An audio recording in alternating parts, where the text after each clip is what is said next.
D A Khan کے لوگوں کے لیے میرا ایک میسج ہے. دیکھیں, ہماری طاقت آپ لوگ ہیں. ہم نے سیاست آپ لوگوں کے لیے کی ہے.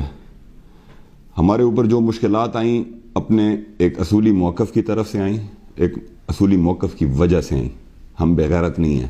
پریس کانفرنس ہم بھی کر سکتے تھے, لیکن ہم بے غیرت نہیں ہیں کیونکہ ہم ڈی اے خان کے نمائندے ہیں. کل کو ہم اگر کہیں جاتے ہیں باہر تو ہماری پہچان بطور ڈیراوال ہے. آپ لوگوں نے گھبرانا نہیں ہے. ہم میدان میں تھے, ہم میدان میں ہیں, ہم میدان میں رہیں گے. عمران خان کے ساتھ ہم غیرت پہ کھڑے ہیں, ہم اصول پہ کھڑے ہیں, ہم پاکستان کے لیے کھڑے ہیں. اور میرا سب کے لیے میسج ہے, ڈیرے کے لوگوں کے لیے بھی, پاکستان کے لوگوں کے لیے بھی. حالات جتنے بھی مشکل ہوں, حالات کبھی ایک جیسے نہیں رہتے. حالات اگر آپ کے اچھے ہیں تو شیشے میں اپنی شکل دیکھ کے دیکھا کریں کہ یہ خراب بھی ہو سکتے ہیں, اور اگر حالات کبھی خراب ہیں تو شیشے میں یہ اپنی شکل دیکھ کے یہ بھی دیکھا کریں کہ یہ کبھی ہمیشہ خراب نہیں رہیں گے. منظر عام پہ ہی ہیں.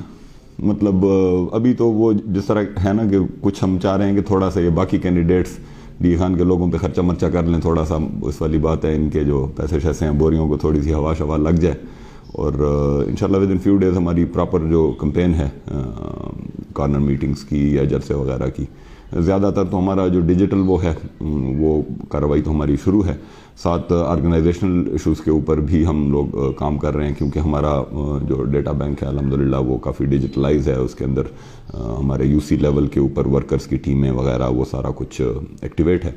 تو ایک جو پراپر کمپین کا وہ ہے وہ نیکسٹ فیو ڈیز میں انشاءاللہ سٹارٹ ہو جائے گا. ہمارے 3 حلقوں پہ داخلے ہیں, NA44, PK113 اور PK112, یعنی سٹی 1 اور سٹی 2 اور NA کا حلقہ. کمپین نہیں کرنے دیں گے, جیلوں میں ڈال دیں گے, زیادہ سے زیادہ کیا کریں گے, پھانسی تو نہیں دیں گے نا. ہم کوئی دہشت گرد تو نہیں ہیں, ایک پولیٹیکل پارٹی ہیں, ہمارا حق ہے.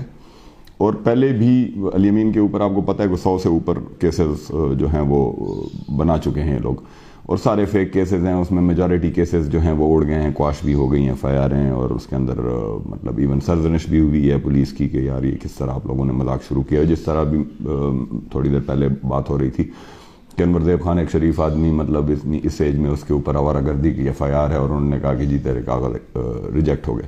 یہ اتنے بڑے بڑے نام چلے گئے, سینٹر میں چلے گئے, جی وہ فلانا چلا گیا تو فلانا چلا گیا تو اسد عمر چلا گیا تو یہ چلا گیا وہ چلا گیا. کوئی فرق پڑا؟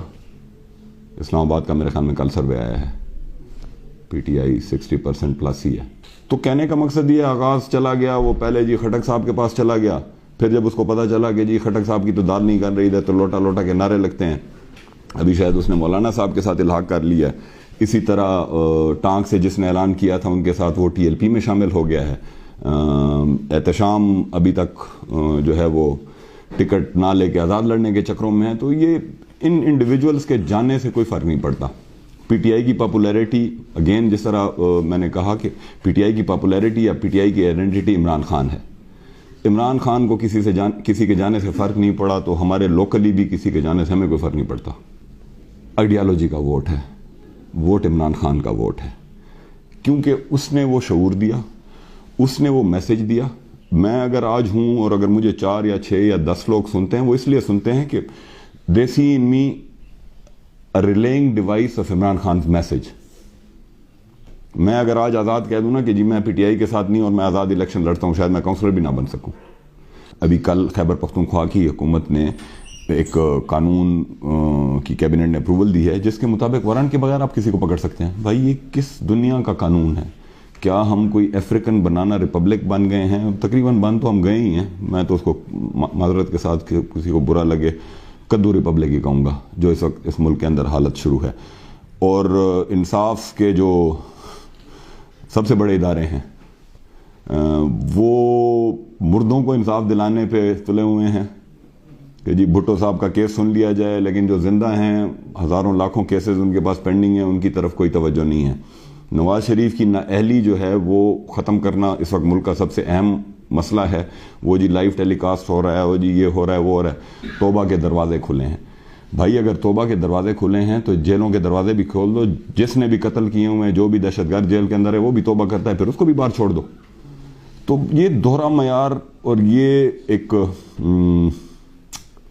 فسطائیت, سادہ الفاظ میں فیشزم جس کو ہم کہتے ہیں, فیشزم کا جو ایک یہ شروع ہے ایک ان اینڈنگ اسپیل، اس کو ختم ہونا چاہیے. الیکشن کا جو ہمارا ایکٹ ہے اس کے اندر 62-63 کی کوالیفیکیشن، آئین کے 62-63 کی کوالیفیکیشن یا ڈسکوالیفیکیشن اس کی کرائٹیریا ہے.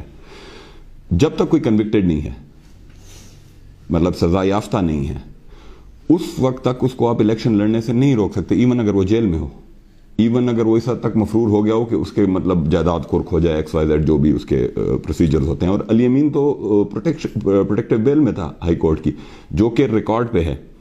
ڈسٹرکٹ پبلک پراسیکیوٹر سے جب رائے مانگی گئی RO صاحب نے، تو اس میں کلیئرلی لکھا ہے کہ یہ بندہ ایبسکانڈر نہیں ہے اور اس کو ہائی کورٹ نے بیل دی ہوئی ہے. تو RO صاحب کی مجبوریاں، شاید واٹس ایپ پہ ان کو کوئی آرڈر آ گیا ہوگا کہ بھائی بس تو گڑز مار، انہوں نے گڑز مار دیا، لیکن انشاءاللہ وہ فیصلہ ان کا اٹھ جائے گا. دوسری بات یہ دیکھیں، campaign age is just a number, اور الحمدللہ میجر صاحب کے 3 مشٹنڈے بیٹے ہیں، تو کمپین ہم کریں گے.